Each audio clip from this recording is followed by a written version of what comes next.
So last week I was able to get a chance to start working on the PIDs, is the proportional gain, integral gain, and derivative gains of the drone. It's kind of what controls how fast the drone can change to different angles based on the speed of rotation. And that allowed me to gain a little bit more control over the drone, because I noticed that sometimes when I was making turns, the drone would wobble a little bit. So, I watched a few videos on YouTube, a little bit of Joshua Bardwell, and I was following his procedures for programming the PID values, and a little bit of rotor riot. Then I discovered that you can also change the rates, and the rates have a lot of effect on how smooth the drone flies through the air. So I'm using Joshua Bardwell's technique, where you will have what they call the central rates. So basically, when you make very small stick deflections, you have a lot of control over the drone.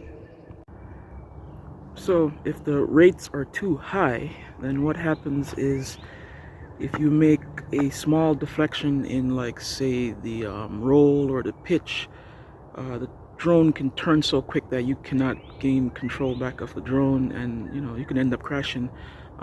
So first but there's another rate that is for much higher rates, that if you want to do quick rolls, quick pitches, then you will move the stick to a much larger deflection, and then you're able to do quick turns. But that's different from the central one. So the central one is for fine control, so you can maneuver through obstacles and turns.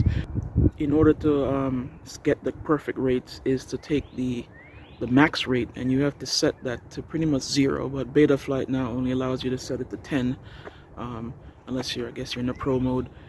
So what you have to do is set that max rate to 0. Normally the default has me at around 670, which is what I actually like. That's what I fly in a simulator as well.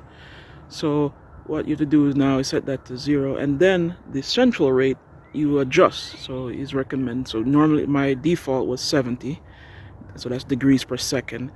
So what I did is, we have to set it to 150 according to Joshua Bardwell, and then you will slowly increment that up to like by 50 degrees per second increments.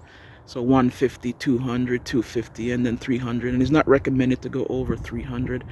So what you'll see in this video is I will go through different flights at different central rates, and I will see how the drone behaves, and you'll be able to see some of it visually, but some of it is basically how I feel it.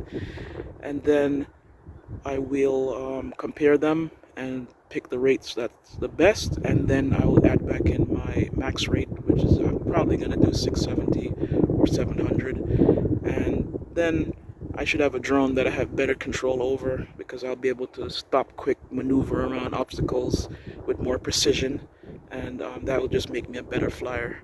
And plus, these rates will be useful in the future when I hopefully get a 5-inch or something like that, and yeah, or whatever they have in the future. So enjoy the video.